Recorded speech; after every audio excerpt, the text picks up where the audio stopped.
Alright,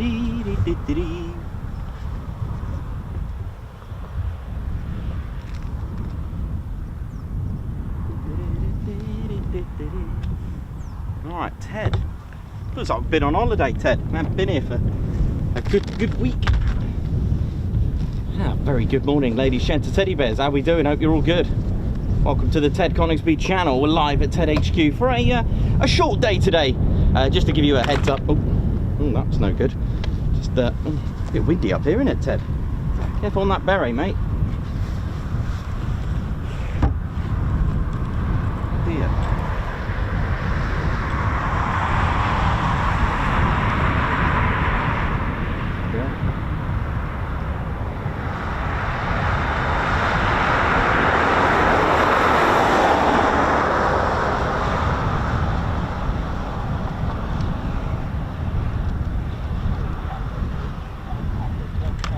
Right, I think we're all good, ladies, gents, and teddy bears.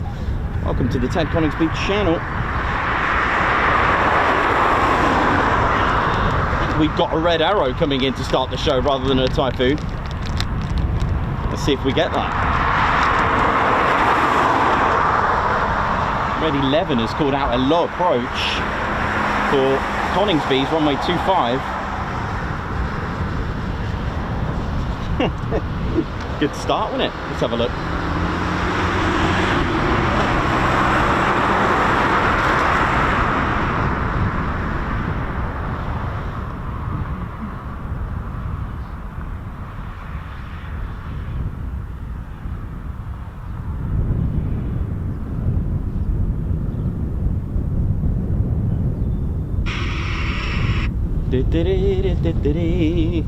Welcome, ladies, gents, and teddy bears, to the Ted Coningsby channel, your one and only military aviation channel to tune into. How we doing? A very good morning, good afternoon, a good day, and good evening, wherever you're watching from in the world. Hope you're all good. And I did hear a red 11, or red 11, as they would say.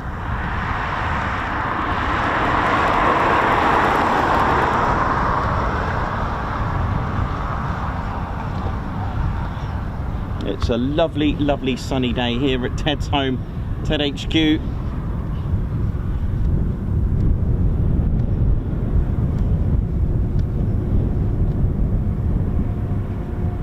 This is our squadron leader, Ted Coningsby. And again, the Ted Coningsby channel, we've got a couple of cadet TED Talks coming up. Tomorrow we're at Coningsby tomorrow for a cadet talk with the Air Cadets of 17 Air Cadet Squadron, which is an absolute honour that Ted has inspired and can and will inspire our future generation of Royal Air Force, starting with our future, the cadets. That's right, the Air Cadets. And we also will be off to Lincoln as well with their Air Cadets as well next month. In fact, just over about 2 weeks time. Lovely, well done, Ted, who's becoming an inspiration for many out there, putting smiles on lots of people's faces. 41 Squadron out there.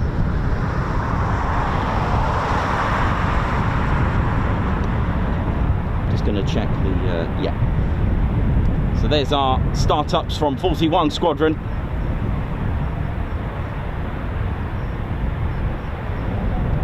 And the red arrows are just sort of lining up to run in now for a low approach as well. So Ted bringing a bit of luck here on what's going to be, and I can tell you straight away, it will be a very, very short day today. A very quiet day. There's nothing on the main ASP. Just these 3 or 4 Typhoons, I think it is, from 41 Squadron, I think. There's another one there.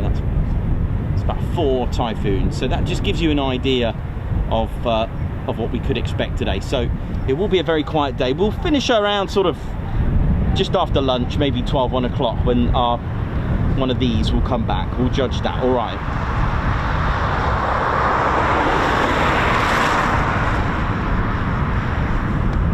But what we do have potentially is a low approach from red arrows.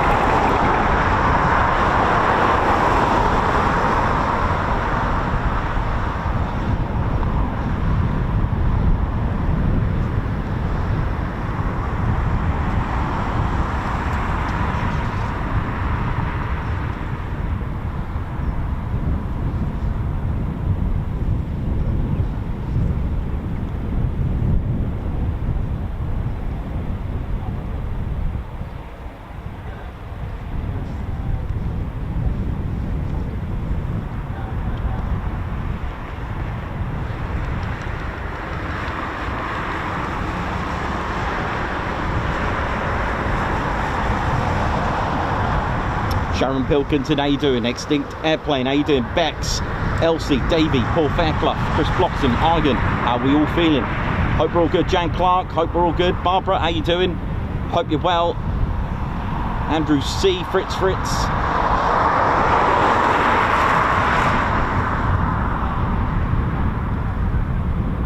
Hope we are all well. And we've got Typhoon, or a Typhoon, shall I say, startup. We are expecting Red Arrows to give us a low approach. I think it was Red 1-1, but we'll take one Red Arrow, I don't mind. A nice mix up of the day. It's the Typhoon been just towed out now of, I'm not sure now what that might not be part today. It might be just going across. Could have had a wash.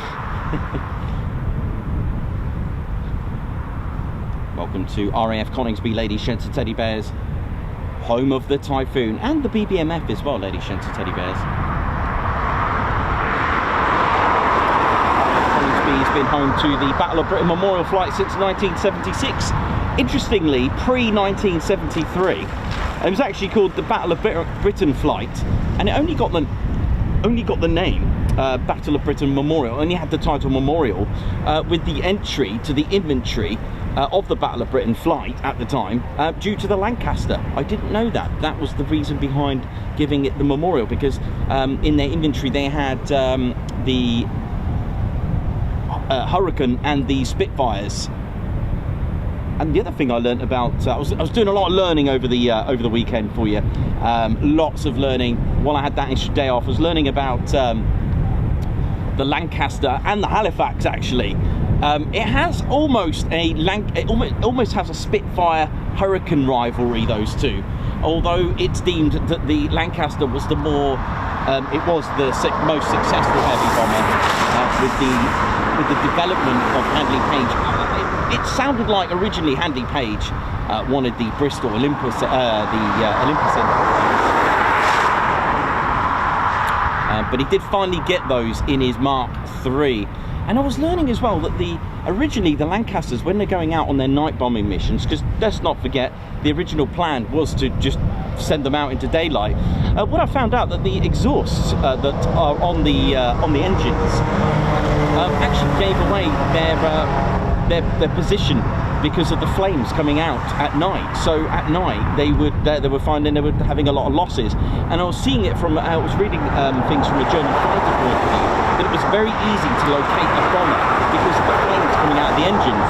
So obviously this posed a problem, and they ended up having engine sort of dampeners, the exhaust dampeners.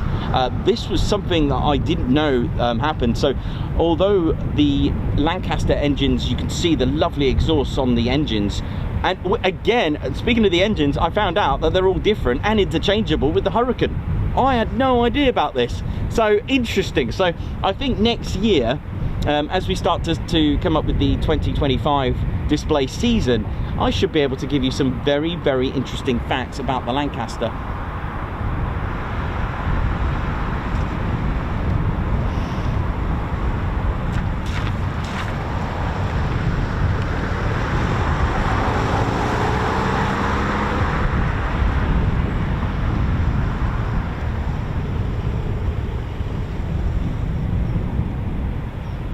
I'm almost certain it was supposed to be a Red Arrow low approach, so apologies if I got that wrong,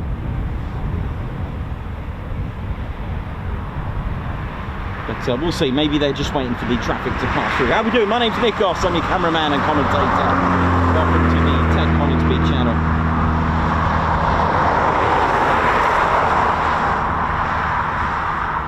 There is currently a Typhoon spooling, which is a good sign. And the last I've heard was a Red Arrow low approach, but we'll see.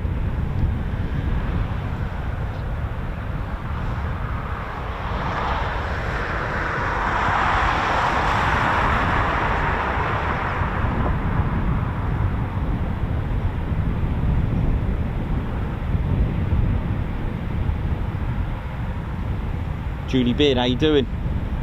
You know what week it is this week, don't you? It's the TED Party 2.0. That's right. And if you have missed out, we have had some tickets become available.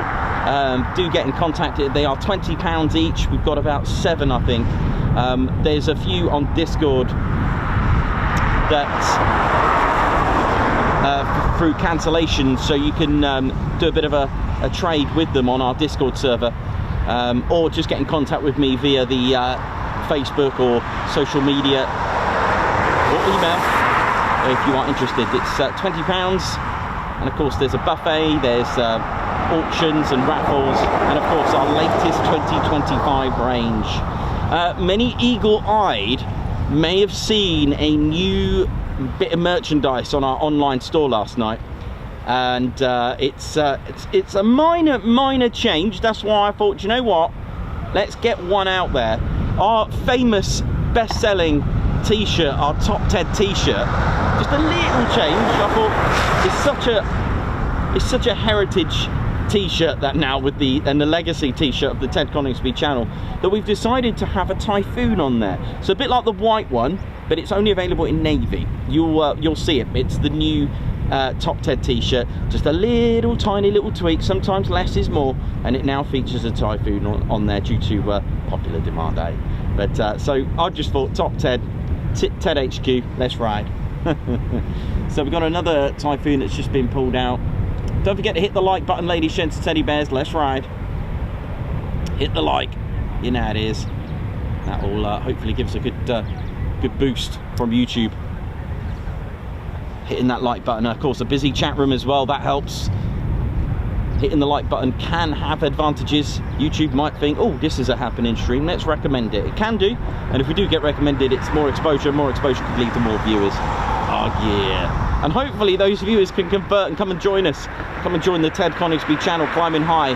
And for those that predicted a 75k party, you've got it. You were right. There's a few of you that said 75k before the party, and we certainly got it.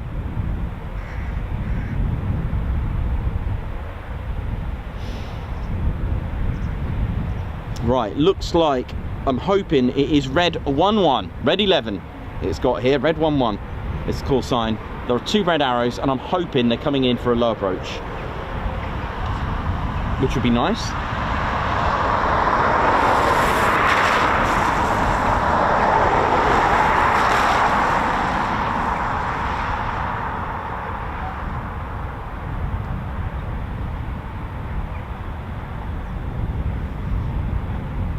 Here we go. I think they're running in now.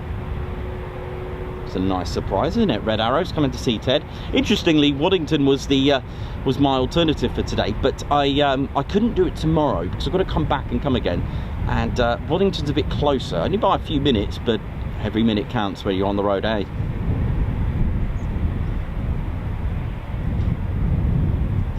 Big shout out to everyone at RAF Coningsby. Big shout out to the AWCU. Oi, oi! How you doing today, man? Hope you're well. Tower, ATC, air traffic controllers, how you doing? Everyone in the runway caravan, linies, computer geeks, ferries, how you all doing? Pilots, how you all doing? Communication squadrons, how you doing? Maintenance, ground crew. The hedgehog teams, how you doing? The tugs, how are we all doing? RAF regiment, RAF police, how you all doing? Guard room, this guy here. Oh, oh yeah. The ladies and gents that wash the Typhoons, getting all that dirt and grit off, a very important job.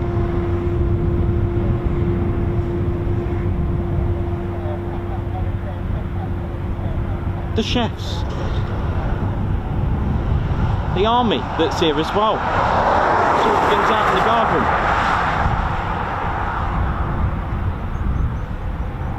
So if you just tuned in, welcome to the Ted Coningsby channel. We do have 2 red arrows by the look of it. Unless it's a little, you know, a little bug on the old ADSB, but it does look like 2 of them.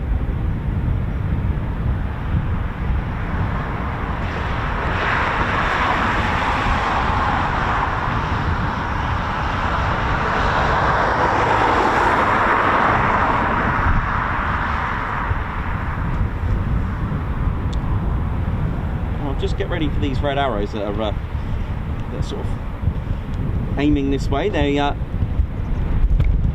did notice one of them called a low approach.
I think I can see them over the hangars there. I think I got them.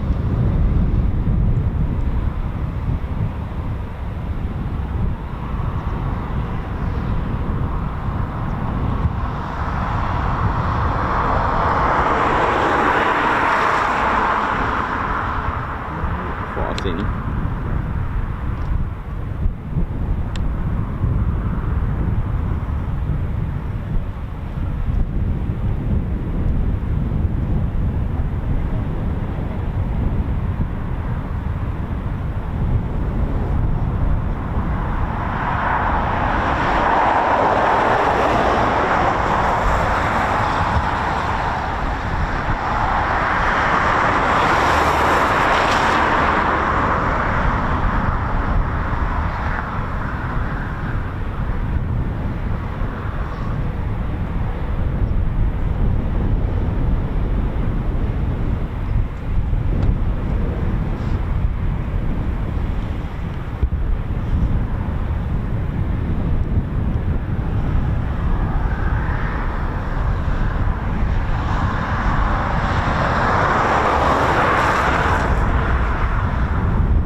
See finally a gear. Here we go. Here we go.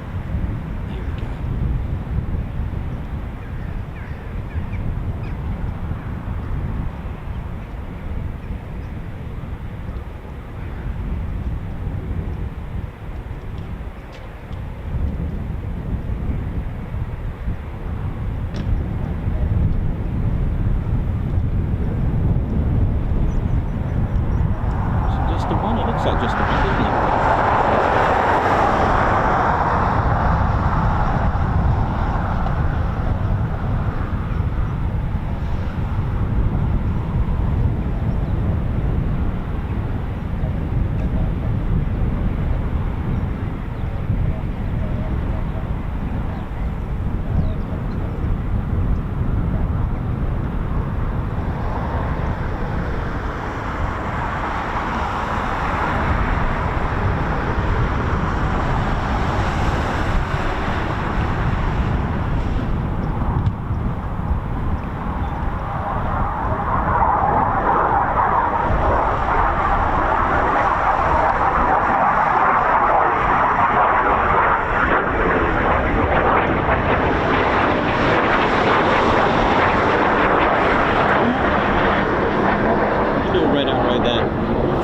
the one.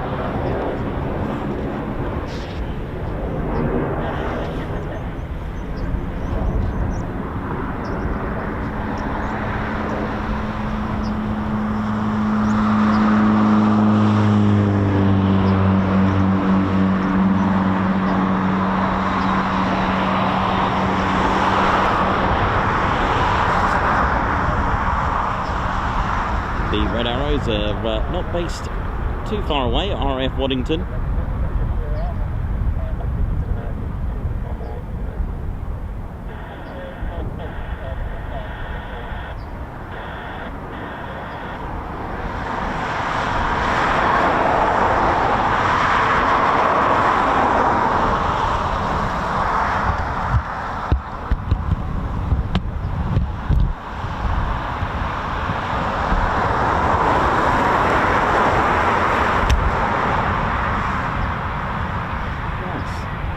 Our first Typhoon departure coming up. Here we go.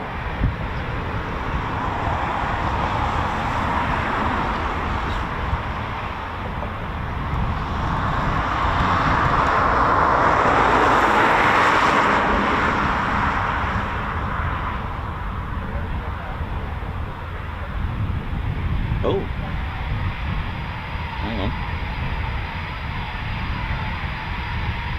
I'm pretty sure they're using runway 25.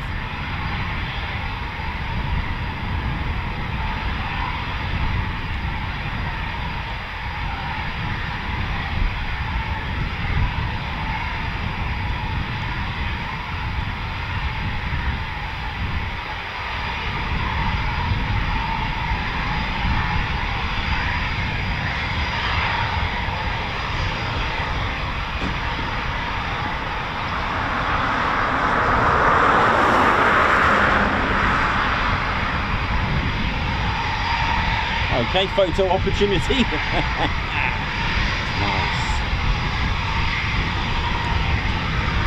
Well, if you've got the whole aerodrome to yourself, why not, eh?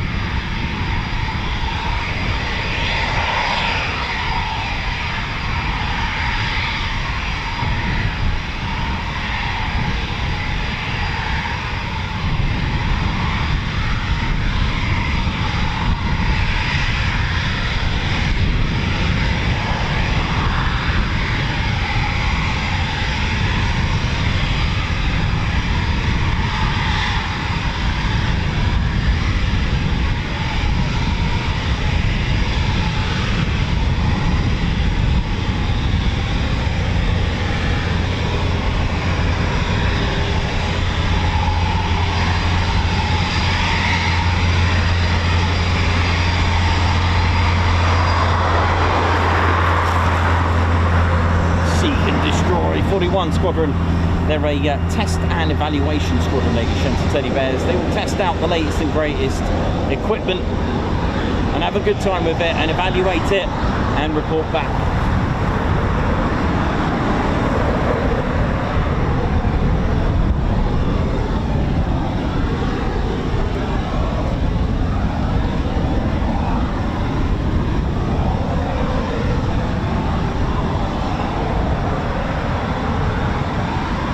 There are 5 Typhoon squadrons here at RAF Coningsby. This squadron here, 41 Squadron, the Test and Evaluation Squadron. 29 Squadron, the Operational Conversion Unit. They will train the junior pilots onto the Typhoon. 12 Squadron, the Royal Air Force and Joint Qatari Emiri Air Force Squadron, who joined RAF Coningsby in 2020. Then we have 2 frontline combat ready squadrons, number 3 Fighter Squadron and number 11 Fighter Squadron as well.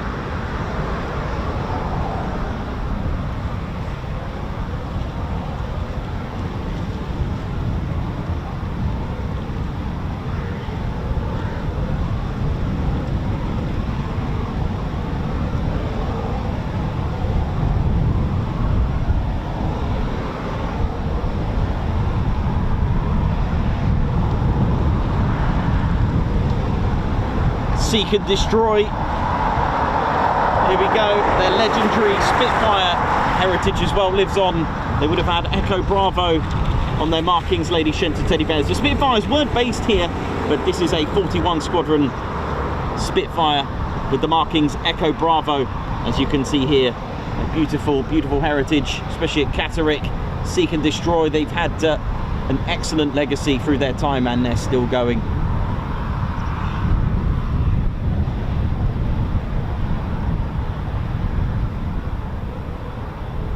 Well, I'm not sure what this is about. It could be just testing the brakes.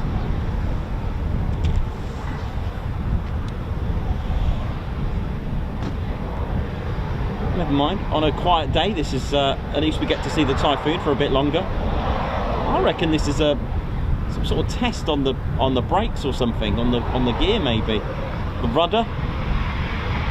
Well, this is different, isn't it? Enjoy.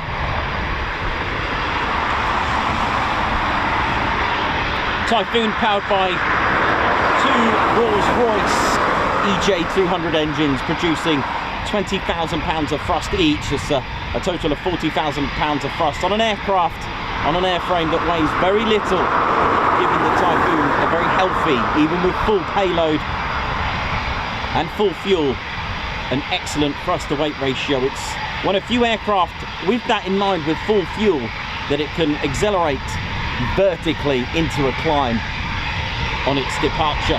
From brakes to about 8 seconds, it can go into a 60 degree, so it'll go from brakes to 8 seconds, not even reaching the arrestor gear, and it'll pull up about 180 miles per hour, pull up into a 50, 60 degree, and then go into a vertical climb, and can keep going if it wanted to with clearance.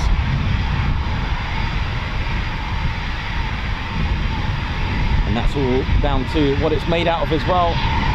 82% carbon composite, so it's got a very low profile metal, which is what radars love, isn't it? Actually, while we're here, a very good example I can show you as well, the intakes, special intakes, the S-duct system, hiding again what radars like. What do they like? They like heat. So what it's after is anything that looks like a fan, the compression blades from the fan. In fact, that's a lot of radars detect from fighter jets. They can detect heat from the compression blades. Well, the Typhoon has an S-duct, so if you were to look straight into the Typhoon intakes, you can't actually see the compression blades because they're shaped like a letter S. The engines start where about roughly where the compression blades are, roughly where those markings are on the side of the fuselage, about there. So you can see that looking straight through, you can't see them. So that's kind of like a bit of a stealth attribute that the Typhoon can have. Also, to control the amount of air, it has the variable cowling, the intake lips on each of the intakes.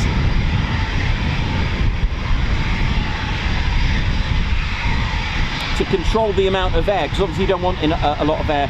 And also, it's got a diffuser on the top, so when it's going supersonic, it will sort of aerodynamically push away any excess air from going supersonic speeds.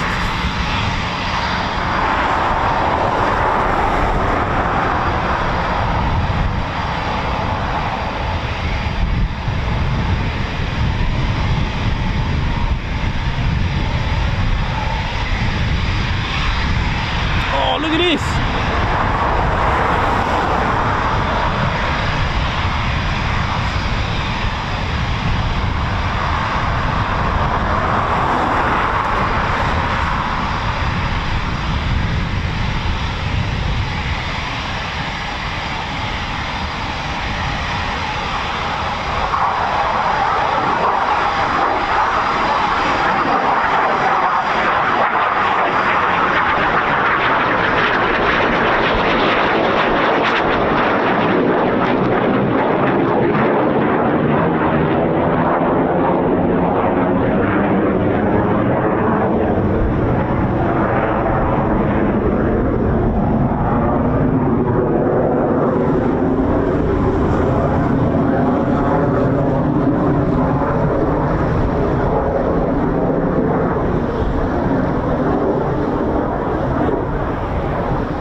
This is different.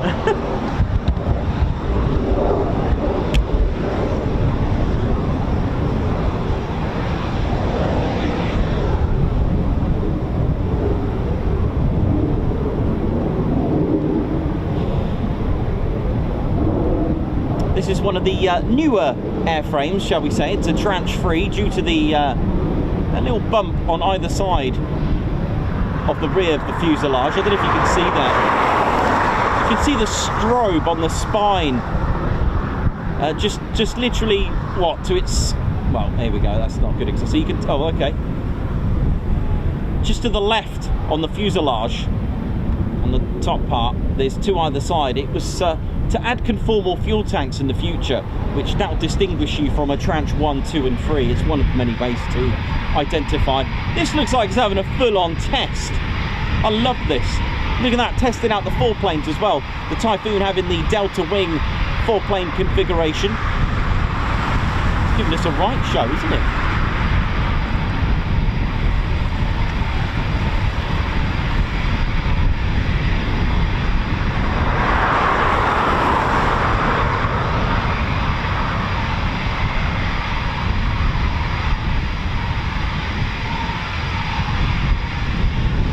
Yeah, this is a full-on ground test, isn't it? Look at this, this is cool. Different.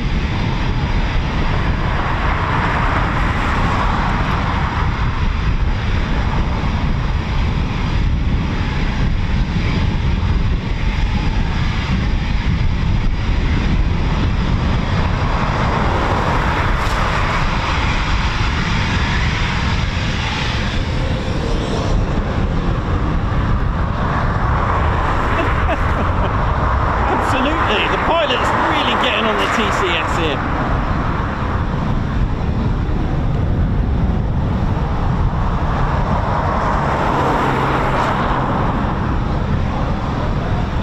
Hit the like, ladies, gents, and teddy bears. Hit the like. This is what we want. The Typhoon has a low bypass, beautiful compression system as well. Which we'll talk about as well, which gives it that power.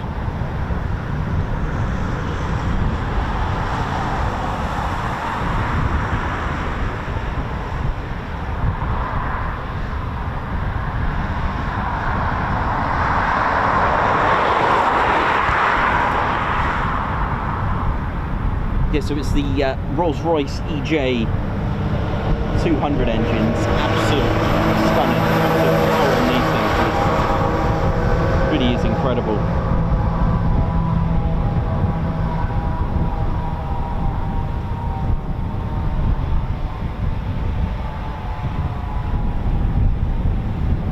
So it's got the actual construction is a modular construction on the EJ200 engines. They're afterburning turbofan. So it's got the compression stage system. So it's got a 3 low pressure compressor stages and 5 high pressure compression stages. Now the point of that is, if you're going to compress air, the more you compress it, the bigger the bang, right, when you add fuel and ignition to it. So this is what gives it its beautiful combustion chamber and producing 20,000 pounds of thrust each.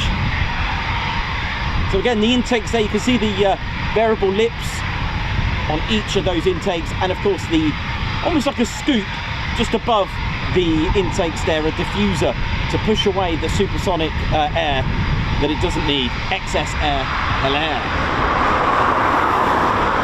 Made in 4 different countries, that's right.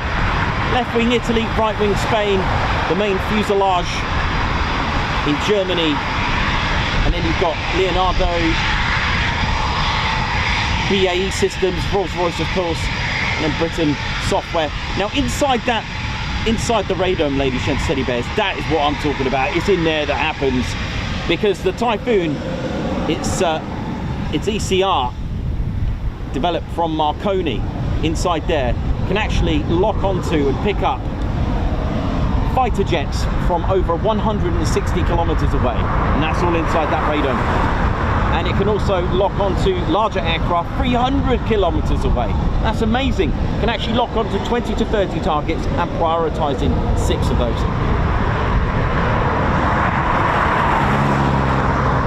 So it's a fly-by-wire aircraft. The 4 planes, those wings at the front, the Typhoon doesn't have elevators, all right? So under the stabilizer, under the tail, it doesn't have any elevators. So it has 4 planes to compensate that, and that can be used for lift, drag, and various other things. But they actually work simultaneously. They don't work kind of like what canards do, shall we say, where they work individually.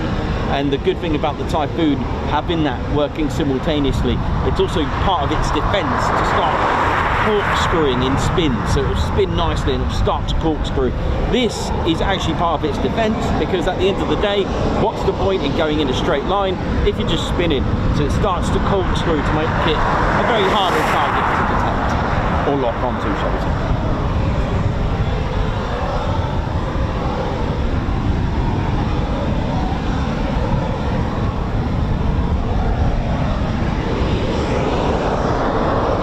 This is something a little bit different.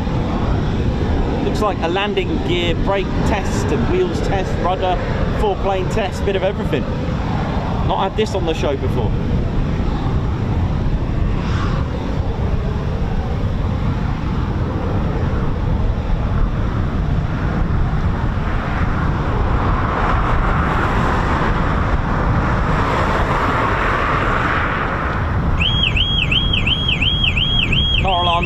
Suffering with the Typhoon's sight.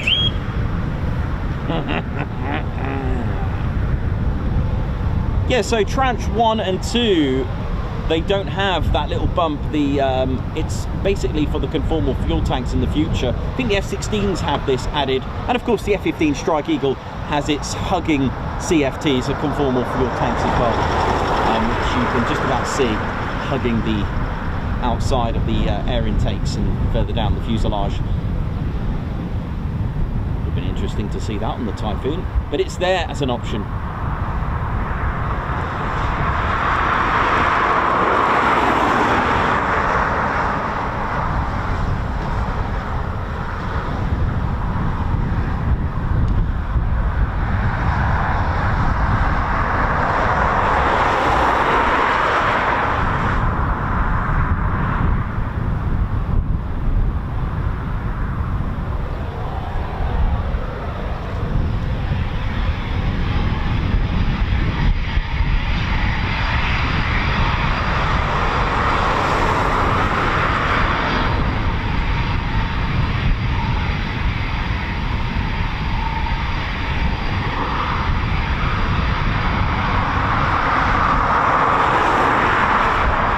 Welcome to a very special show then today, where we may not get any departures and have lots of taxiing and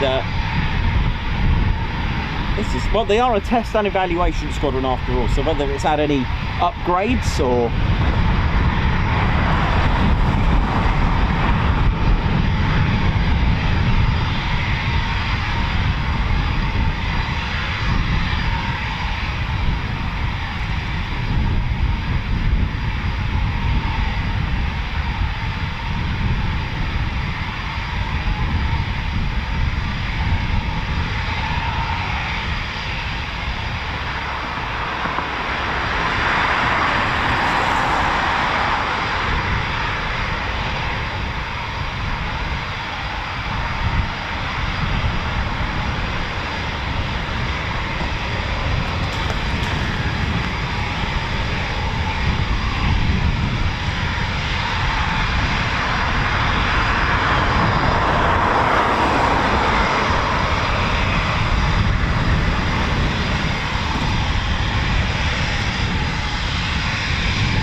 full 360 3D look at all the angles of the Typhoon today.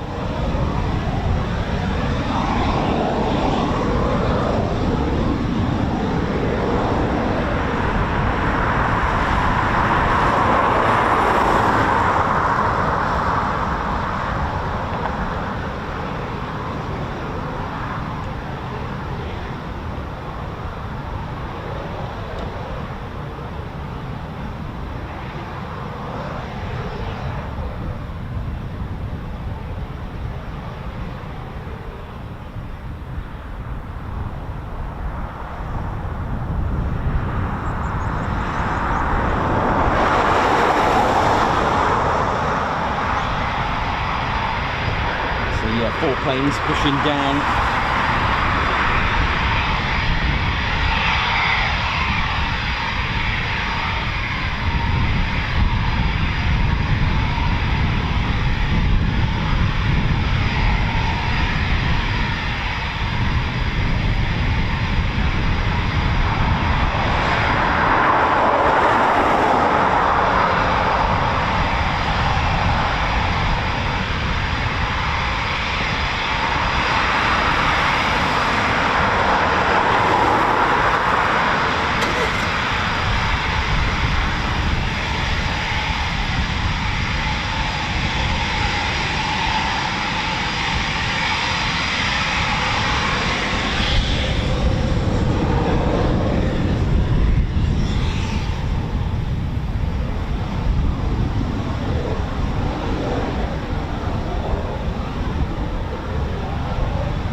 Something you get often is that the pilot will be using a lot of footwork today. The feet control the rudder, which is something you don't really use a lot when you're airborne, your feet.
Welcome to the Ted Coningsby channel. We're live here at RAF Coningsby. Ted's home, Ted HQ.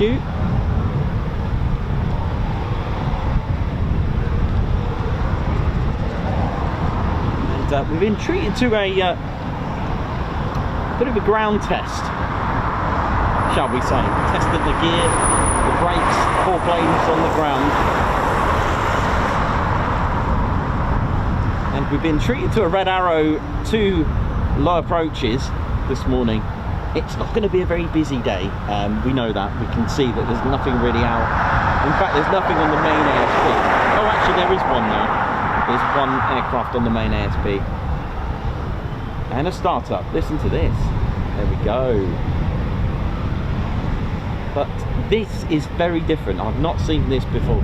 I've seen pilots on their first days with 29 Squadron do a couple of taxi circuits, but this is a little bit different. It's not your taxi circuit. The pilot's really working on the brakes, the rudder, and the 4 planes by the look of it as well. But this is pretty exciting stuff, to say the least, as the fact that we've not seen this before.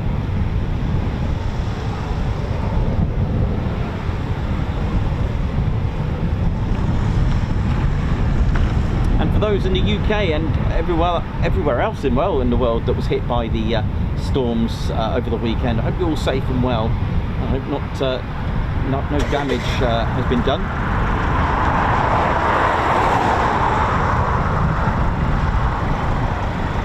Okay, there's the engine start up again.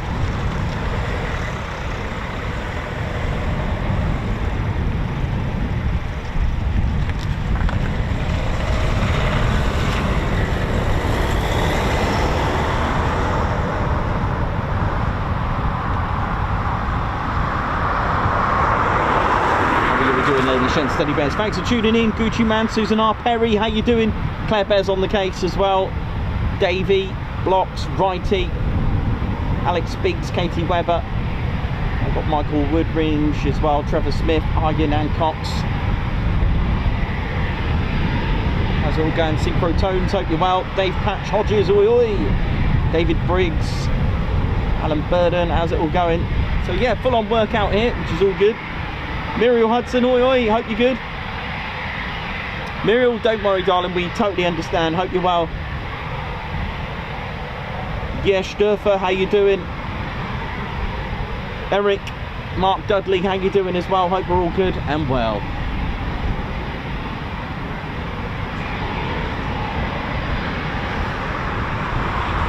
And welcome to RAF Coningsby, Lady Shed City Res. It is one of 2 QRA stations in the country, in Britain.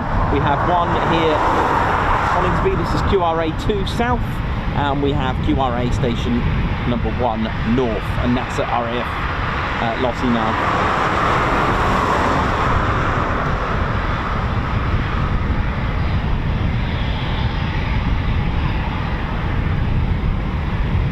And that stands for Quick Reaction Alert. And there's also a third one out at Falkland Islands as well, 14:35 flight as well. At Mount Pleasant in the Falkland Islands.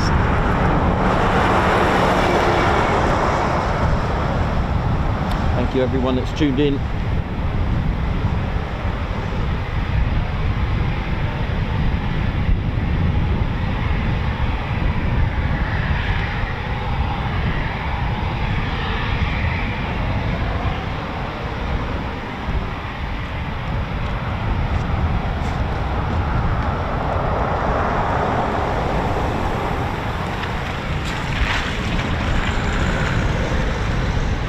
So 41 Squadron, they do sport the Roman numeral system on their badge, on their squadron badge. It's nothing really significant, just a traditional thing. It doesn't mean anything specific as far as I know. And it's the markings distinguished by the the double-armed cross gules, motto "Seek and Destroy." The badge gets its design from the arms of Saint Omer in France, and this was the location of the squadron's first active service in the First World War.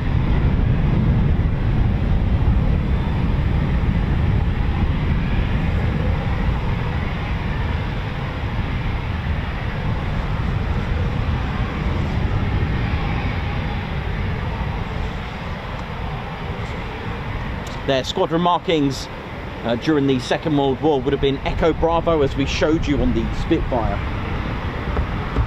The Spitfires weren't actually based here at Coningsby. RAF Coningsby was actually a bomber station which opened in November 1940, but didn't have his first residence until February 1941, which was 106 Squadron, and their markings was Zulu November, flying the Handley Page Hampden. So the Handley Page Hampden was the very, very first aircraft to operate here with 106 Squadron. That's right.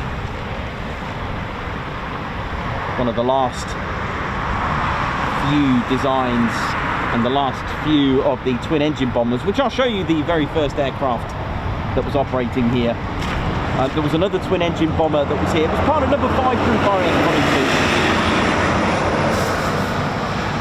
And it was 97 Squadron that joined 106 Squadron a month after their first operations, actually, with the Avro Manchester.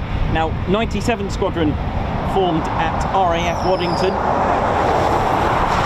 with the Avro Manchester, and then came here in April 1941. Again, another twin engine bomber. Here comes another Typhoon. We've got 2 now on the case. Another 41 Squadron. This is a 41 Squadron day today.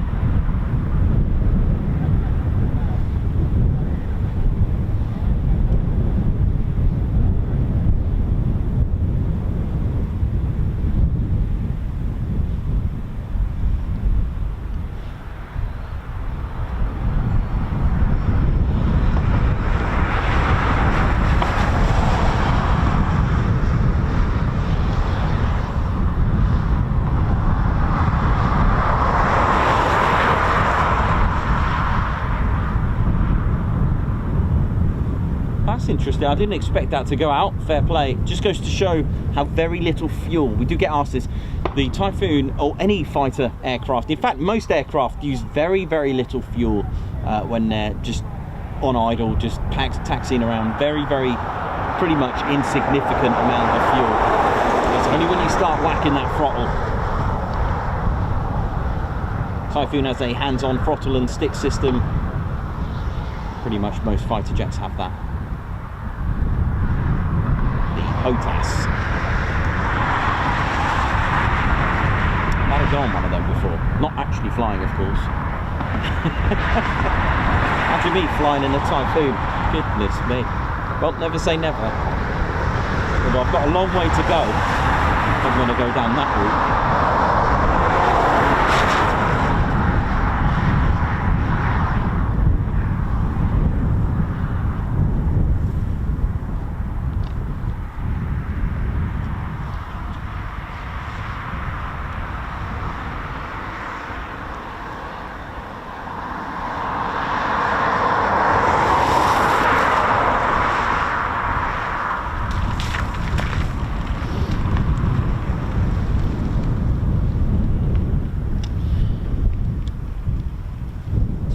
Here we go. So 2 Typhoons, not really starting the day because the red arrows got us off the mark. It is a good day for flying. A bit windy, but a good day nevertheless.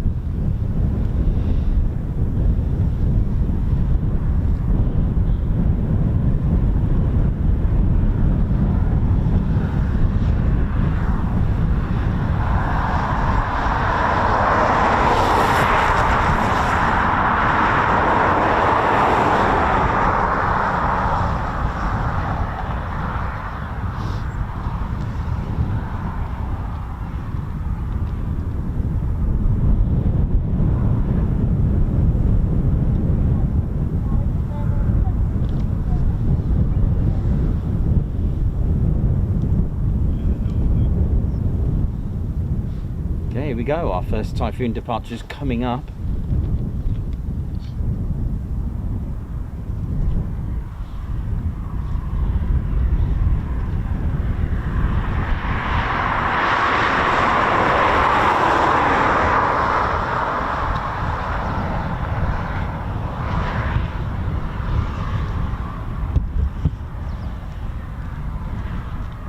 Here we go.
Typhoon departures.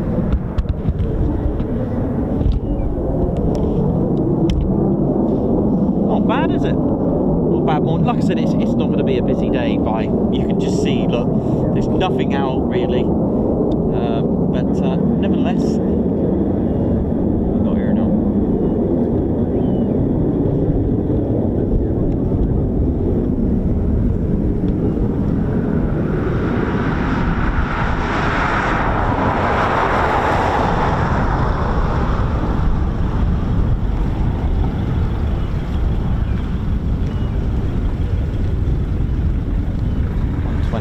Marked up Typhoon. Thank you for tuning in, ladies and steady bears. Hope we're all well. Like I said, it's you know, just expected to be a quiet day. We are going to have a half day today by the look of things, but what I can see on the main ASP, which is just the one. We've got a couple of Typhoons in the hangars, but no worries, because expect the unexpected. Ted is here. We already had 2 low approaches from the Red Arrow 1-1. And we had a very interesting brakes check, I think, by the look of it, rudder or some sort of ground taxi check before its departure. I mean, it was pretty cool and went off. Not bad.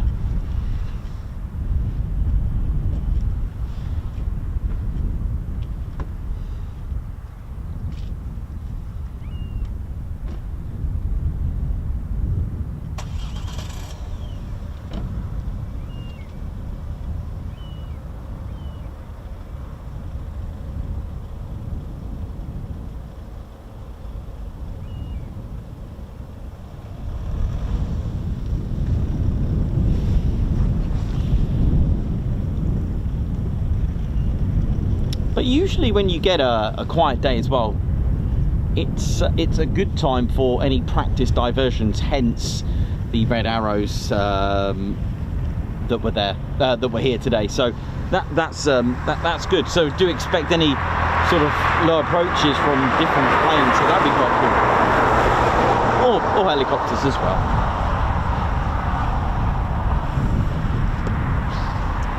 Right, let me get my cut and see.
hope you all had a good weekend, ladies and teddy bears, and I hope you all enjoyed our adventures up north with the Lake District, and of course RAF Leeming as well. It was a lovely change of scenes, wasn't it? Really good. We've got a couple of shows from the Red Arrows this week, so hoping to give you some of their skills and training. So it might be a Red Arrows week this week, especially when they come to visit us today. That was quite cool.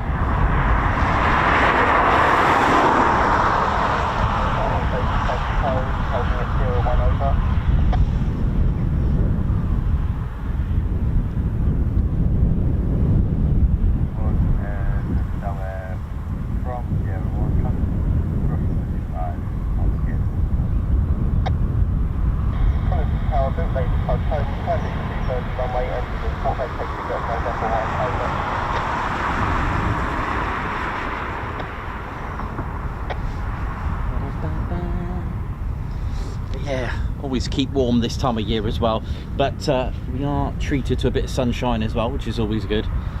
Welcome to RAF Coningsby, ladies and teddy bears. Welcome to Bomber County. How you doing, man? All right. lots of beeping the horns and guns ups. Oh, yeah.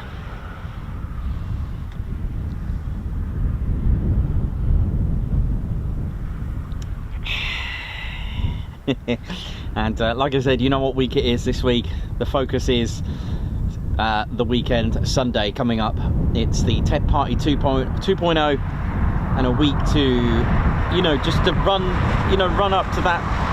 It's almost like a build up. It's almost like an early Christmas. That it's a you know, an end of year, almost an end of year, shall we say. But really exciting stuff. So we're going to have all the latest and greatest new merchandise that's going to be available to our attendees.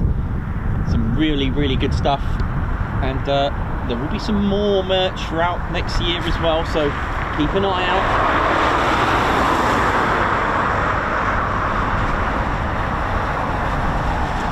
It's what's been a very successful year for the Ted Coningsby channel. We've more than doubled our channel. Absolutely incredible, isn't it? More than doubled our channel. I think last year was something like 30,000, was it? And now we're approaching 76,000 as well now. An amazing achievement. And like I said, we still got, of course, we still got December to go yet, but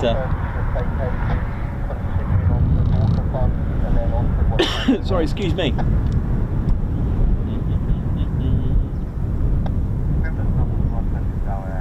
We've got markings of number 11 Fighter Squadron. Number 11, boasting the world's oldest dedicated fighter squadron. Been a fighter squadron since 1950. Of course, anything pre-1918, 1st of April to be more exact, would be Royal Flying Corps, as the Royal Air Force was established, independent Air Force, in on the 1st of April 1918.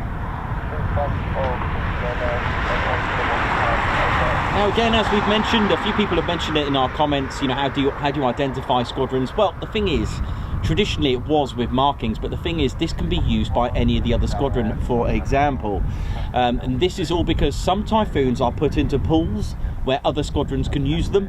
So although it has a name written on the side, that is not necessarily the pilot flying it. In fact, it's quite rare for the pilot to actually fly an aircraft with their name on it. Of course, if you're a Typhoon display pilot, you're more than guaranteed to do that. But it's more of an honour to have your name on an aircraft. But like I said, squadron or name, regardless, if it's put into a pool where it can be used by other squadrons as well. This was definitely the case with the Vulcan. The Vulcan bomber, if you remember, the Vulcan bomber had well, especially in museums now that you can see that, sometimes tail markings were non-existent, but on the hatch where for the airmen to get in, there'll be a mixture of different squadrons, or sometimes you'll have the station crest on there. So I don't know too much detail on how it works, but all I do know that they are into a pool system where other squadrons can use a particular jet, of course. Not all of them are into pools, but some are.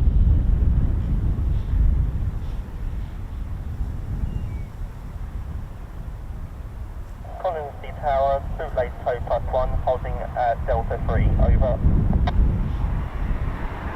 This is the bootlace crew.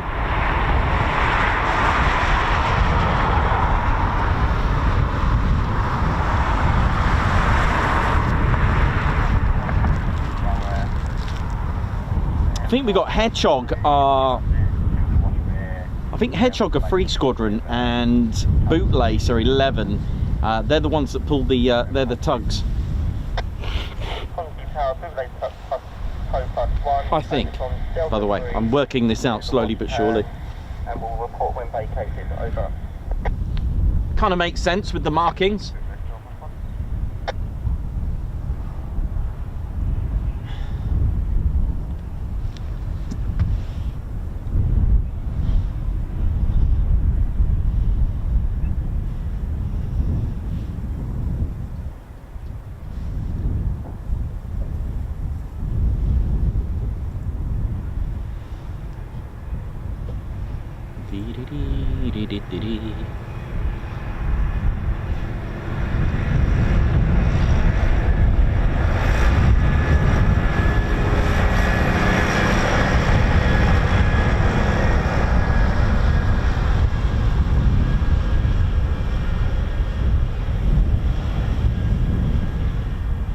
Ready, wet.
How are we doing, ladies, gents and teddy bears? Hope we're all good. Welcome to the Ted Coningsby channel.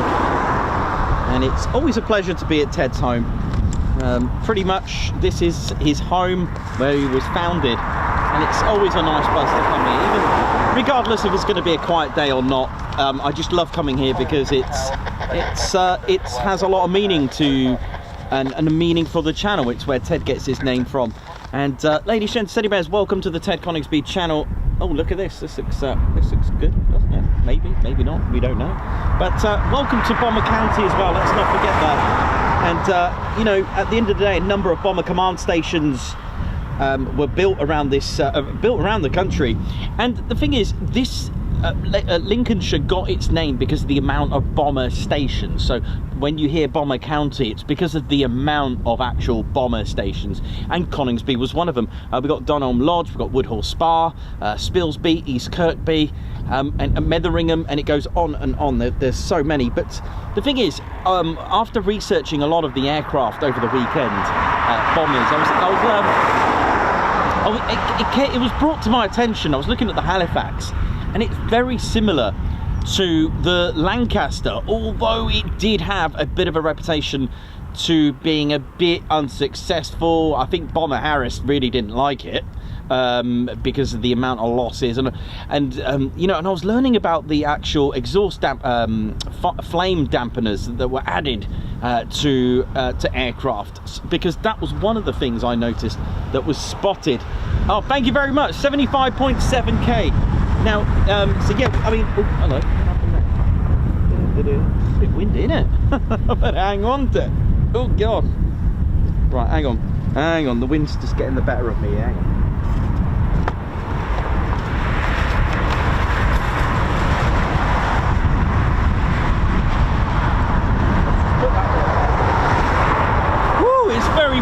now? What's going on here?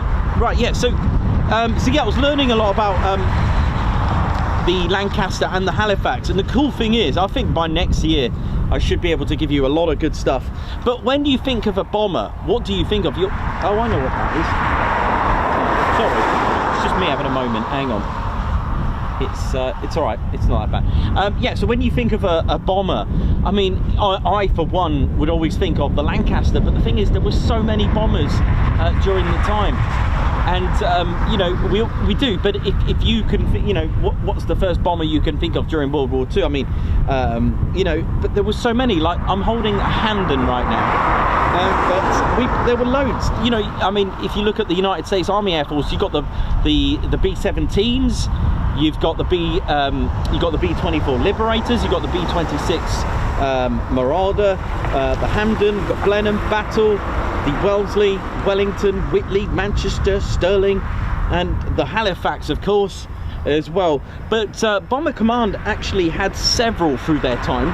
They deactivated in 1968, but when they were formed in September 1937, number 5 group, which is what RAF Coningsby was allocated, they had in their possession the Battle, Blenheim, Hampden, Wellesley, Wellington, Whitley, Manchester, Stirling, Halifax. The Mosquito was in the infantry, but it was more of a multi-role fighter bomber, and also used as a pathfinder as well. The Lincoln, and then in 1950 they had the Washington, of course the Lancaster, and then moving on to the Canberra as well, the Valiant, Vulcan, until finally the Victor, and right up into their deactivation in 1968. Now, Coningsby as a plan was suggested in 1937, was put forward, and it was the Air Ministry that finally purchased the land. In total, to give you an idea, there was around I think 8 bomber command groups that formed HQs, and Coningsby was controlled by number 5 group. Now, when we're at Mildenhall, it's quite interesting to note that number 5 group were originally formed at RAF Mildenhall on the 1st of September 1937, but later moved to St Vincent's Hall in Lincolnshire. Now, Coningsby was finally constructed with grass runways, but built a year after World War II began, and they started to open the base on the 4th of November 1940. So it had its 84th birthday this month. Now then, I will show you the very first aircraft to operate here with, goodness me, to operate with number 106 Squadron. So if we look at the Typhoon here, look, and then we go to this. This is the Handley Page Hampden, a twin-engine bomber, and this was the first aircraft to operate at RAF Coningsby. Look at this. Look at that, the first ever, and one of the most successful, I think, as well. Handley Page, a family business, a family. I mean, I think I was trying to learn a bit more about Handley Page, and look at that, a beautiful twin-engine bomber. Although these were to become redundant in the end because they wanted more power, and you know, 2 engines, you know, they, especially if they were oil cooled and not air cooled, that could also suffer a lot of battle damage and then become a victim. A crew of 4, the Handley Page Hampden was, look at that, a 3-foot wide fuselage. It was nicknamed the Flying, had a couple of nicknames, but more commonly the Flying Suitcase and the Flying Tadpole. But 106 Squadron, so on the side of the Hampdens you would have had Zulu November, a very, very famous Squadron 106, because they later had a very special wing commander, but which we'll talk to you about in just a second. But look at this, the Handley Page Hampden. It was a very successful on the first raids, you know, and I believe they had 1 loss on their first sort of raids. I think it was X3002 that didn't make it back. It was one of their first ever Hampdens lost here in the They went straight into combat in the next month, so March 1941. But in April 1941, they were joined by 97 Squadron, not with this, but with Avro Manchesters, basically a Lancaster with 2 engines, because that is what it was developed from, the Lancaster. It was the Manchester sort of body, but then added with an extra 2 beautiful engines. there we go. I hope we're all good. How we doing, ladies, gents, and teddy bears? My name's Nikos, cameraman and commentator. Just giving you a little bit about the history again, like we normally do. I'm looking forward to learning a bit more about the World War II bombers and looking at it from different sides as well, because it's always interesting to see what fighters of the Luftwaffe were seeing. And you know, looking at it from there, I learned that they were looking out for the flames from the engines, and that's quite an interesting thing, because a lot of the changes. You know, a lot of the changes were made from losses, you know, from losses. That's the thing.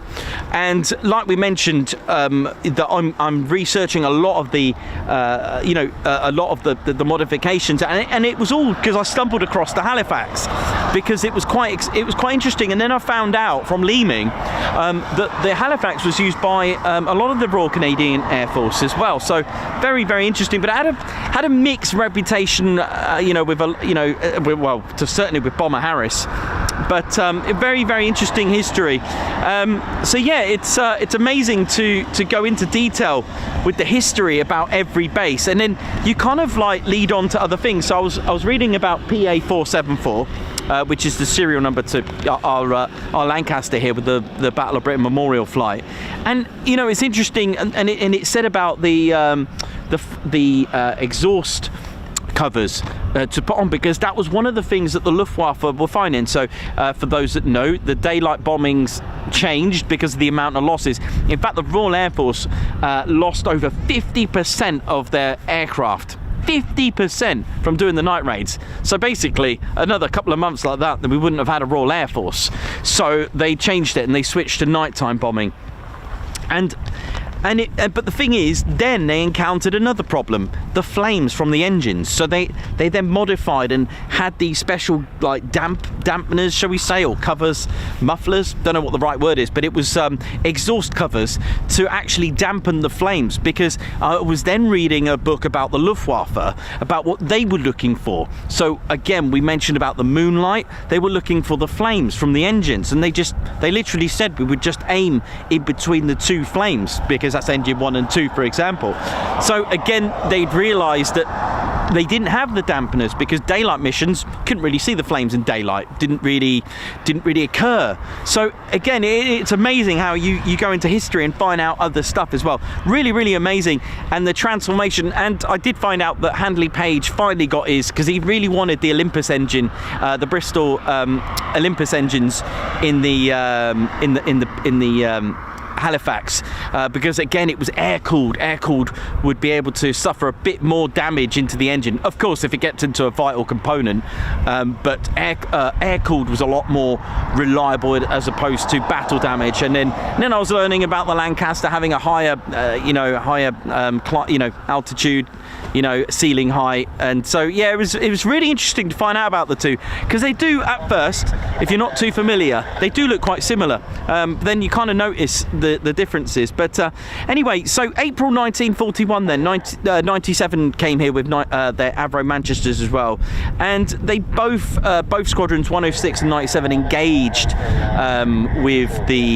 engaged in raids over Europe, and they eventually 106 did start flying the Avro Manchester, but this became a bit of a problem, because the Manchester did have just the two engines, and again this was to change, again bringing out the short Stirling, but they didn't receive the short Stirling here. The short Stirling was the first ever RAF 4 engine bomber.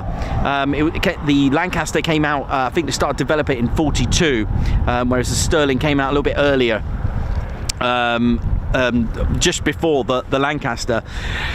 So finally, Avro was developing a 4-engine version of the Manchester. I forgot I'll write it down another day. If you know it, you know it. There was a prototype at Waddington where the Avro Lancaster first ever was operated, and that was with 44 Squadron, by the way. It was actually, I think it was labelled an Avro Manchester Mark III, but it was a bit of a prototype. But then they changed the name to Lancaster. In 1942 then, at RAF Coningsby, 106 Squadron was to have a new wing commander, aged just 23. That's right, Wing Commander Guy Gibson. He took command of the squadron, increasing the morale of the squadron, and all they needed now was their Avro Manchester. But just before then, of course, they were operating the Avro Manchester. And then just behind me, I don't know how many miles away the backwards crow flies, it could be about 15, 20, based at RAF Waddington, 44 Squadron did receive the first batch of its new bomber, the Lancaster, and in 1942, 97 Squadron, they became the second squadron to receive the Avro Lancaster as well. Eventually 106 Squadron will receive the Lancasters, but that was a little bit later, not too far ahead, but later on. But Gibson got himself back into flying ops, being a wing commander.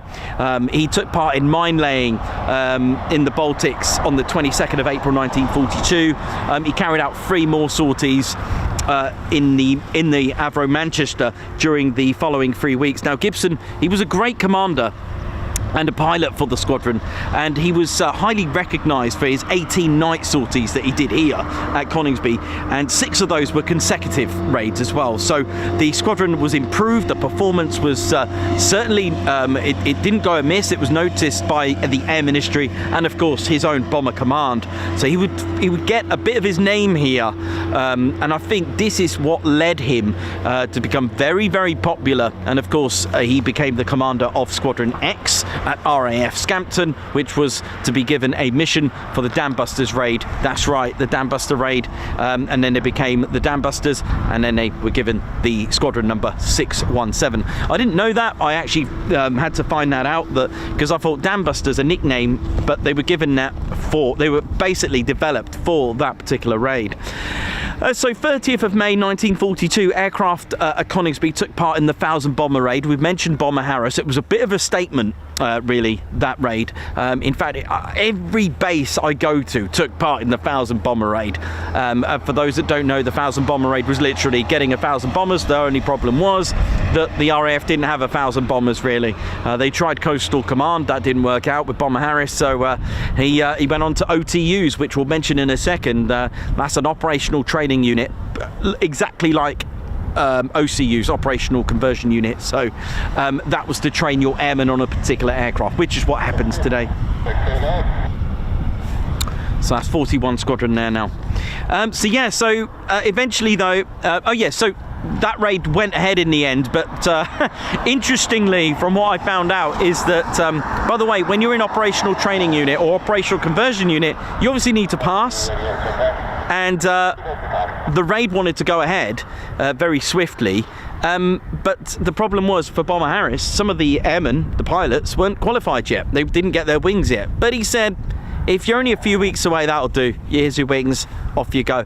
And from 1,000 bombers, I can't remember the exact number, it was like 1,040.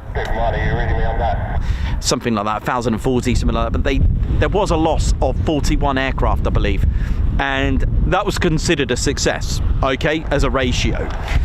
Anyway, as we move on in time, of course, we mentioned that grass runways here at Coningsby were first laid out, but the problem was this wasn't really suitable. I think one of the aircraft has got a bit of a radio issue there, but we'll get to that. Sorry about this. The wind is really off-putting. It's like trying to hang on here, but I'm all good.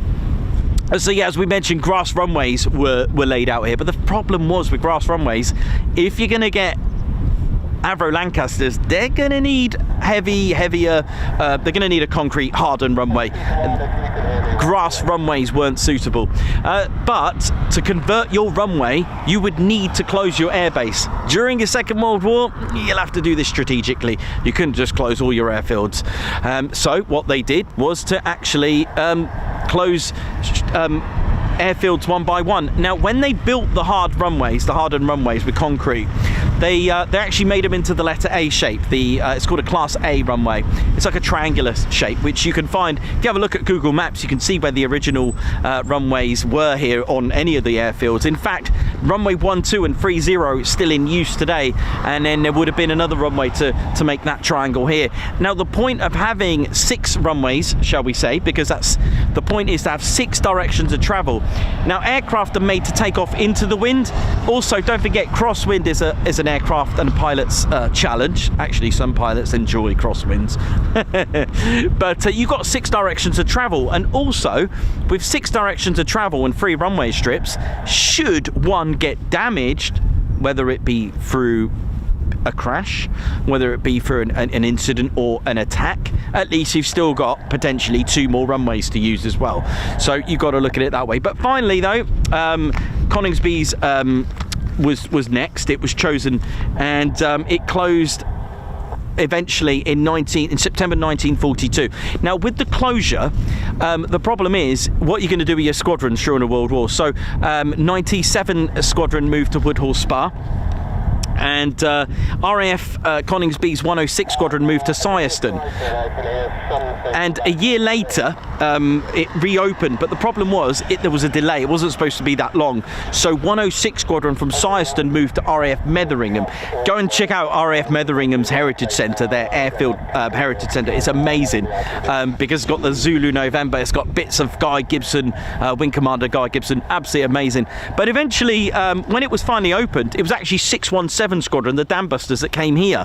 So during that time you've got the Dambuster formation, you've got all sorts going on, but 617 Squadron, their visit here was short-lived. In fact, 619 Squadron came here instead and swapped with 617, who then went to Woodhall Spa, which is why we go to the Petwood, because 617 Squadron linked with Coningsby and the Dambusters. It's got such a good heritage there. So yeah, it was finally opened in 1943 in September, and then, like I said, the first squadron was 617. They swapped with 619. So yeah, we finally got Lancasters here, and like I said, I am going to get you a model of the Lancaster. I'm going to show you around the Lancaster. How cool is that? But yeah, so Coningsby was a very, very important base during World War II, especially with its Lancasters as well. Very significant base. And now that I've learned more about some of the weaknesses on certain bombers with the flames coming out, I didn't know that. It was, you know, and again, switching to daylight bombing to night bombing, RAF Coningsby took part in the D-Day raids as well, in the D-Day invasion, with the Normandy invasion.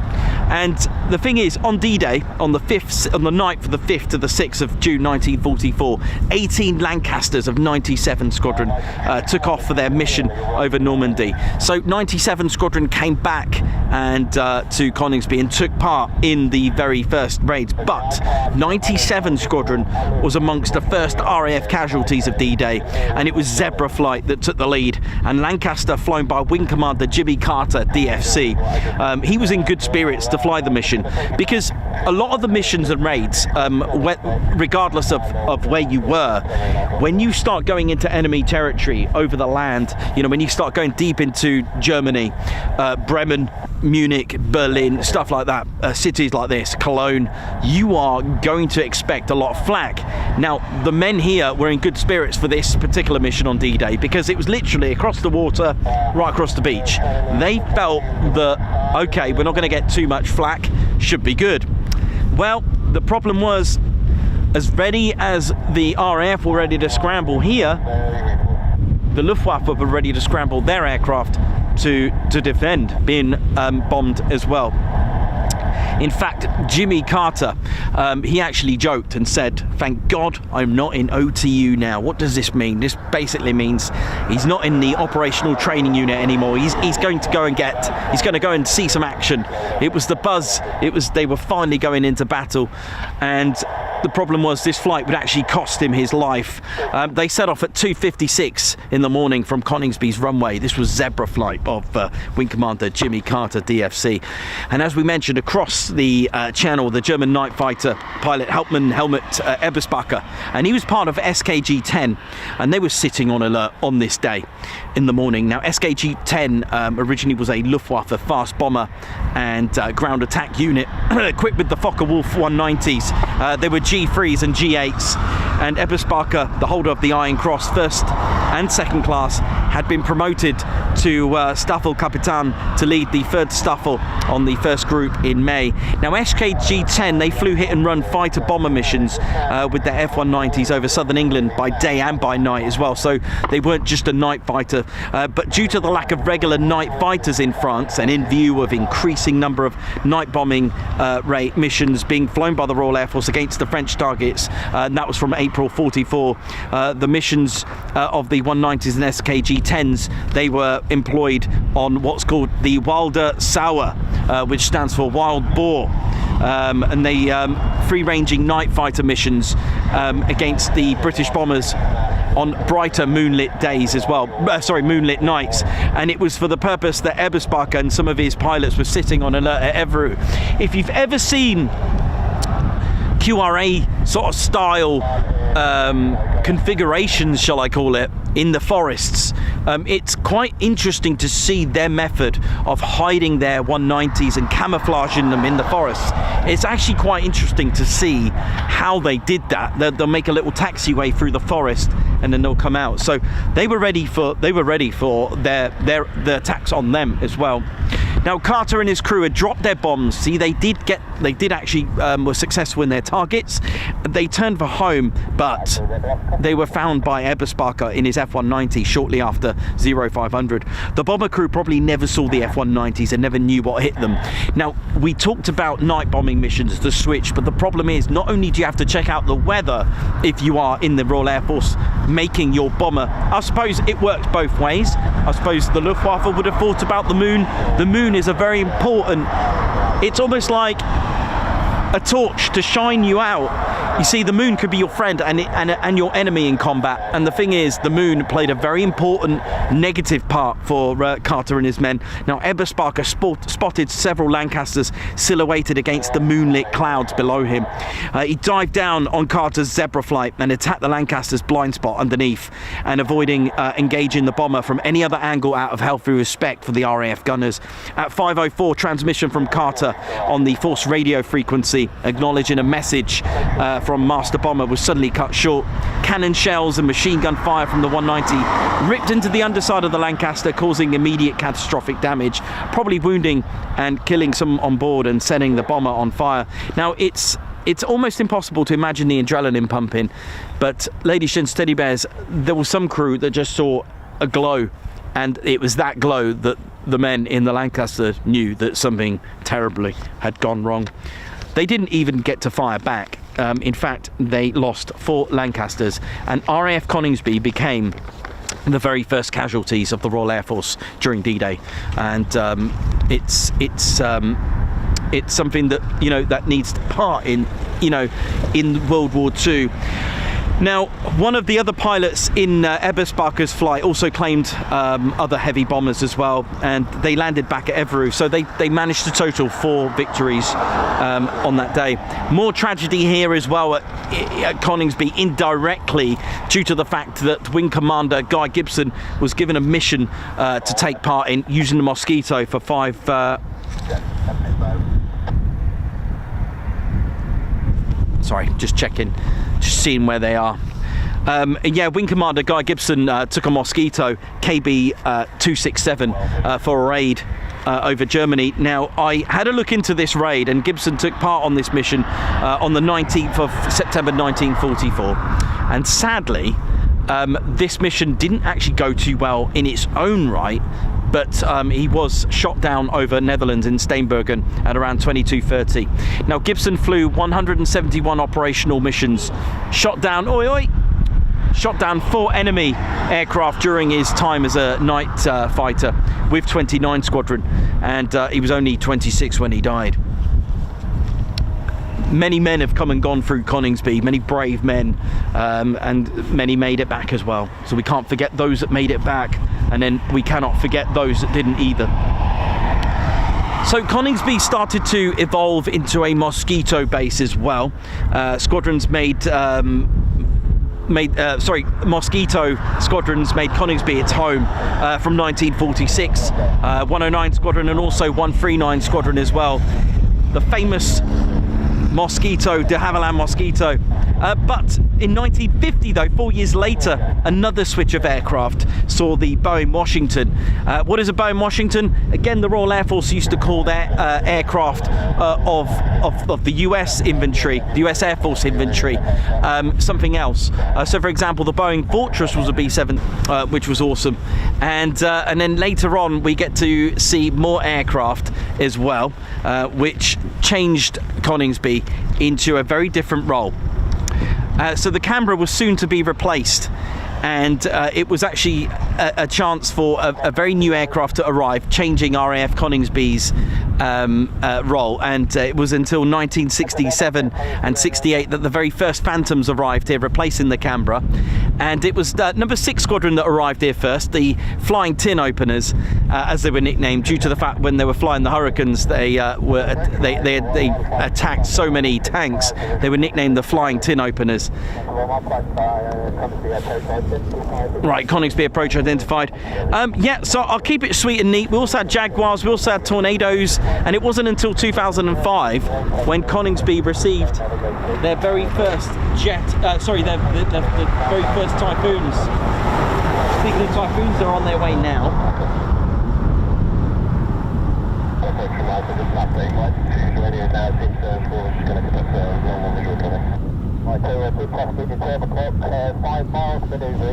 Okay, so 41 Squadron returning now.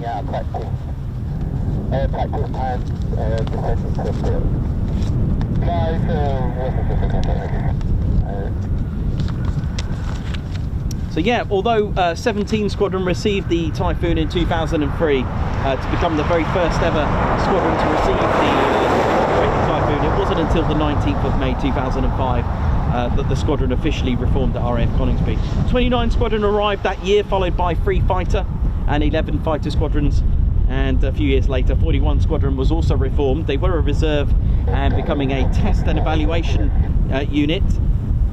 And finally, last but not least, number 12 Squadron as well, who were the joint Qatari Emirai Squadron and Royal Air Force Squadron, who operated from Coningsby in 2020. They did stand up in 2018, and that was due to the interest of Qatar with the Typhoon. And this led to more employment with RAF Leeming's Hawk BA system Hawks, because they operate there with number 11 Squadron.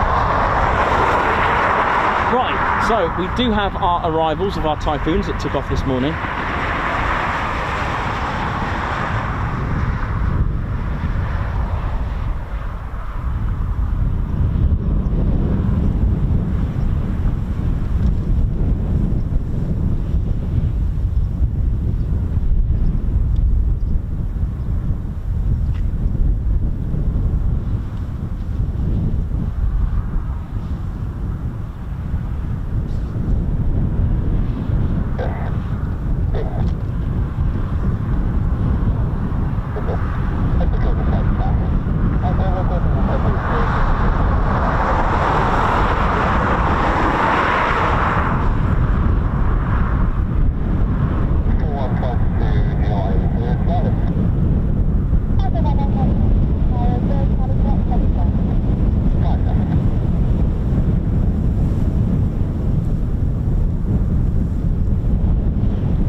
this one.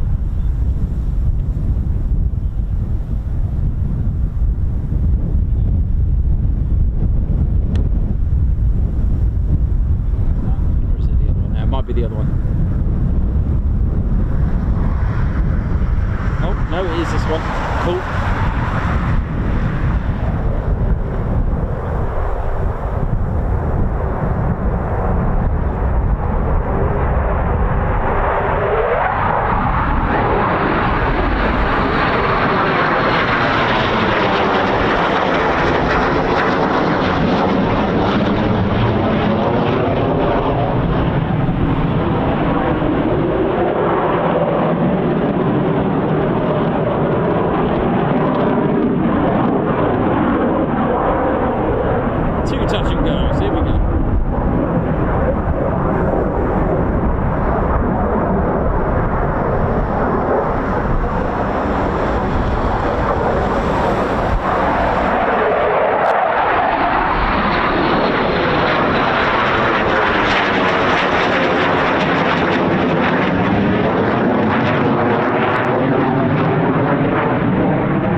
done. There we go, we're going to get our circuits work then, the lack of departures today.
enjoyed that. Really good. Yeah, nice.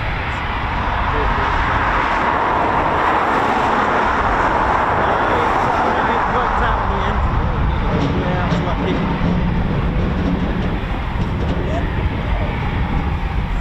Good. Oh, nice. Keeping all right, yeah? Yeah, nice. I want to come on quiet, but the rigid where I can tell. Oh, right. Yeah, you've got to be careful. How many that today? Just two. Just the two, yeah. There might be one more soon. There's a canopy up, so I'm not sure yet. So we'll see how that's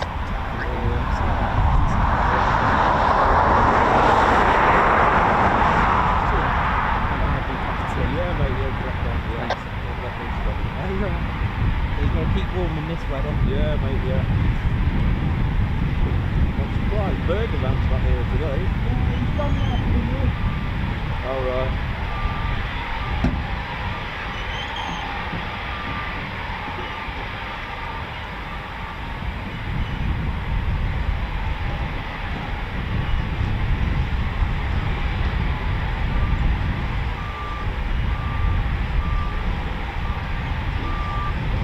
Line message. Step 5, should unsuccessful with OA.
sent you pictures on Twitter, it's probably a couple of years ago now. It's lately, that's where I normally go with my voice. But, oh, right.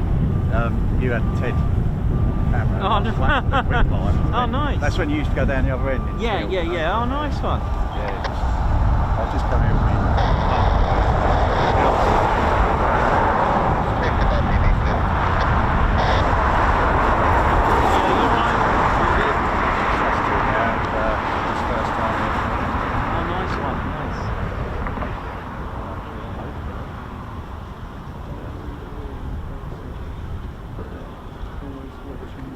Thanks, man.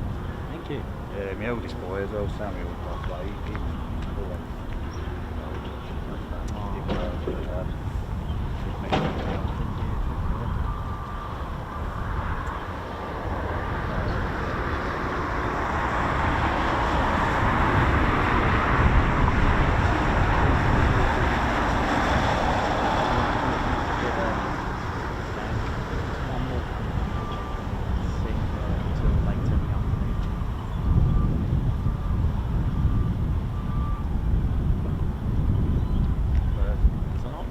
jacket, isn't there? Yeah. I think it's been cold for a few days now, isn't it? It's been, yeah, pretty. When I was at the lakes,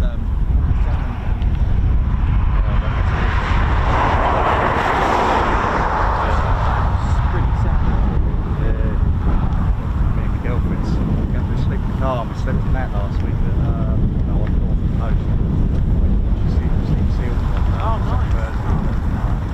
-3, it felt like -7 on the yeah, with the wind.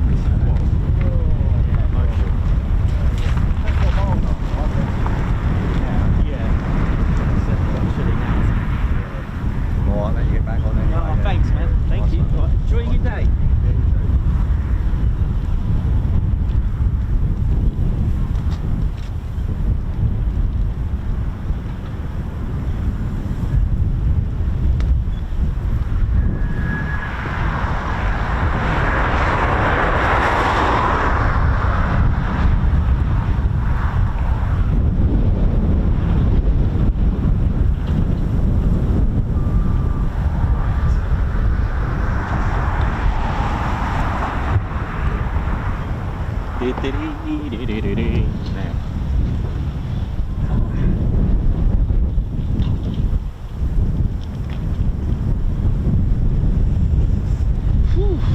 How we're doing, ladies, gents and teddy bears? It is a bit bitter up here. Hope we're all good.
Jamie Lee Wiley, welcome to the Ted Coningsby Squadron High Five Guards March. Thank you so much for joining us. Donna and the Cake Cat, member for 14 months. Good morning, everyone. Oi oi, and an oi oi to you. Thank you very much for being a member for 14 months. TCS Posh Officer. SHB Motorsports Productions, member for 5 months. Oi oi, ladies, gents and teddy bears. Thank you very much. Posh Officer. Been a member for 5 months, thank you very much. Davey, congratulations, 21 months, Posh Officer and Spanner Flight. Where has time gone? Thanks everyone for the terrific support to the best aviation channel around through storms. Right now it does feel it. It's pretty bad up here. Thank you very much, Davey, for 21 months membership. Elsie celebrating 15 months of membership. Guards March, thank you very much, Elsie. Guards March.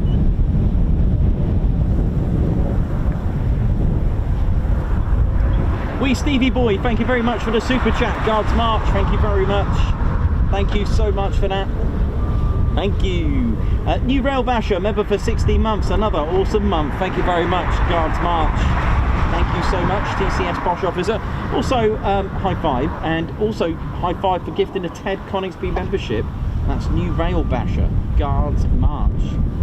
8th day, thank you very much as well, celebrating 3 months membership with the Ted Coningsby Squadron. Oi oi, morning everyone, Guards March, thank you very much. Margot, thank you very much for the super chat. Oh, I wish it was like that. Looks sunny, that little super sticker, thank you very much. J-Dog, a member for 13 months, who's a TCF, a fighter squadron member.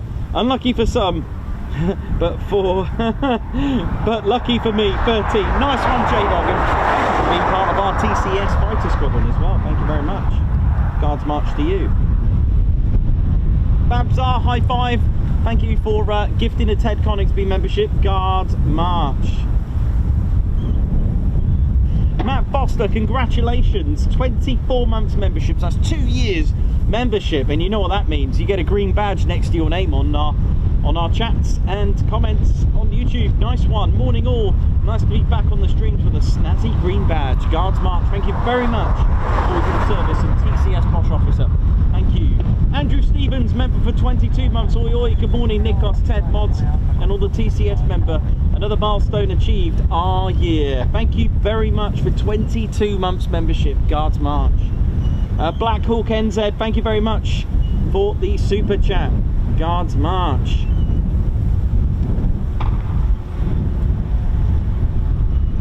And Eric, thank you very much for the super sticker as well, Guards March, thank you very much. How we doing, ladies, gents, teddy bears? Hope we're all good. Welcome to Ted's home, RAF Coningsby. It's absolutely bitterly cold here.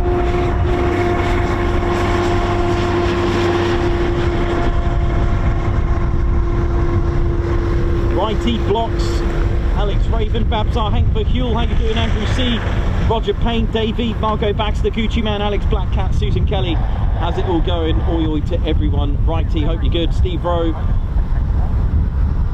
enjoy your studying. And Beret staying on, Ted.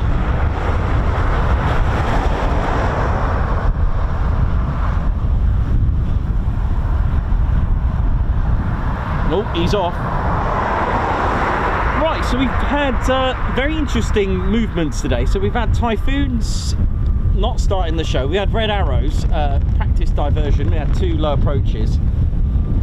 A 41 Squadron Typhoon doing some sort of test on the ground, taxiing around, hitting the brakes, using the rudder, testing out something, doing something on the ground, which kept us entertained for a few moments.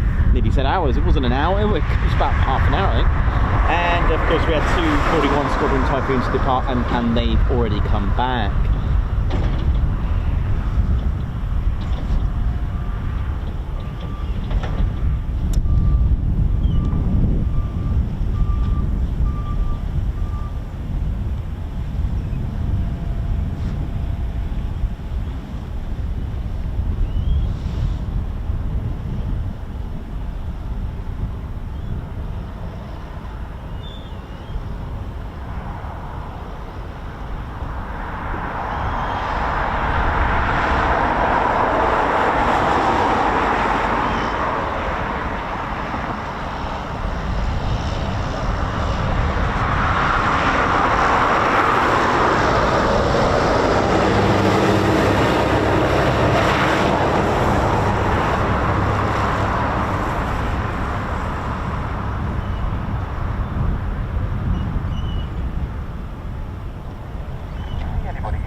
Thanks everyone for getting us to 75.7k.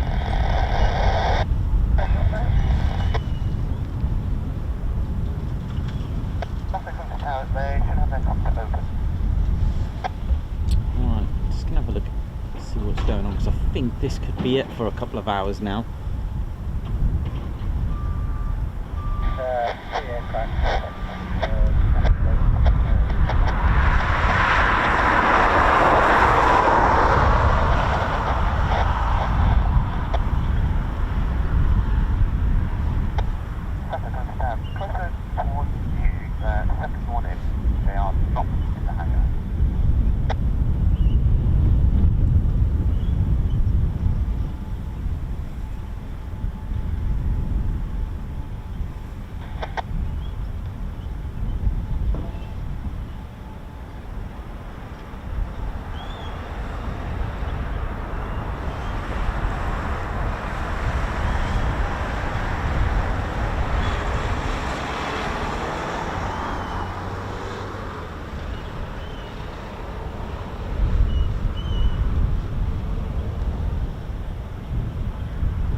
No further movement until 4040.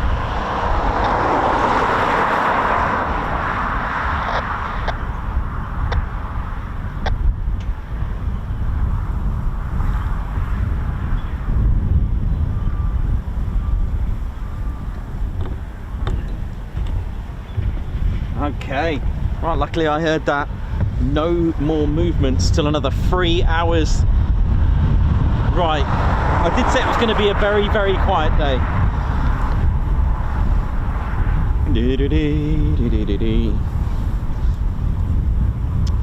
And Gucci Man, thank you very much.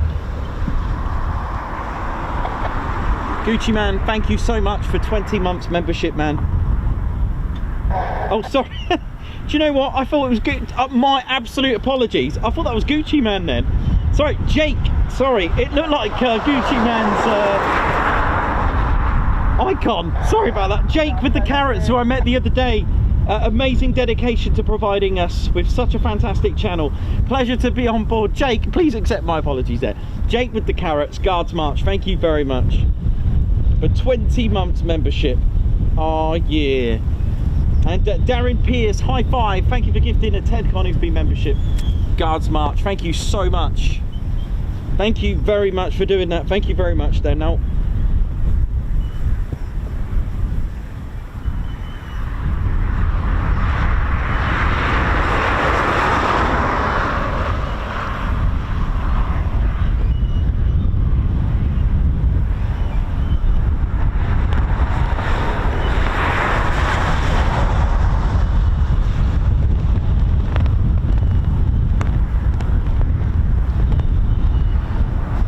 well, ladies, gents, teddy bears, it's a very quiet one today. Teddy, you all right there, mate?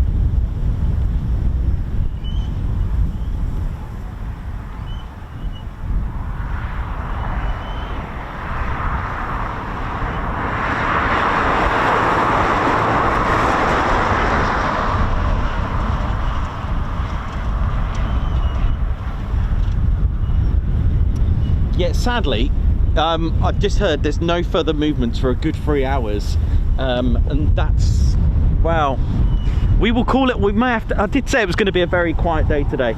Very quiet day. It's not the best conditions to be in up here either, but no worries, ladies, gents, teddy bears. Thank you very much for this morning. We got to see some foons, we got to see some red arrows, and unfortunately 3 hours to wait. It's quite a long time, and I got a feeling it won't be many. Probably be about 4 departures. So yep, so we'll see you tomorrow, ladies, gents, and teddy bears, bright and early at RAF Waddington, where Ted and I are going to be there. So ladies, gents, teddy bears, a very quick a very short stream today, and I did, as soon as I got here, I knew it was going to be very, very quiet, and I've just heard on there 3 hours for movement. So ladies, gents, teddy bears, we'll take advantage of half a day while we can. And like I said, it's not the best conditions up here, it's quite savage. So Ted and I are going to go and look after ourselves, and probably go and get a BBMF tour. Ted, what do you reckon? Yeah, sounds good. Might take advantage of that. Goodness me, that is bad. Right, ladies and teddy bears, thank you very much. Before we get blown away, first of all, RAF Coningsby, thank you very much. And of course, all our viewers, thank you. We will get you hopefully an action-packed week this week. So we're at Waddington tomorrow, and we're at Waddington on Friday as well. So hopefully get you some more movements there. Ladies and gentlemen, it's been a pleasure. This wind isn't nice. And I just want to say thank you very much. So for the last time for today, it's see you soon. I wish you well. Come on in, Teddy. Come on, Ted.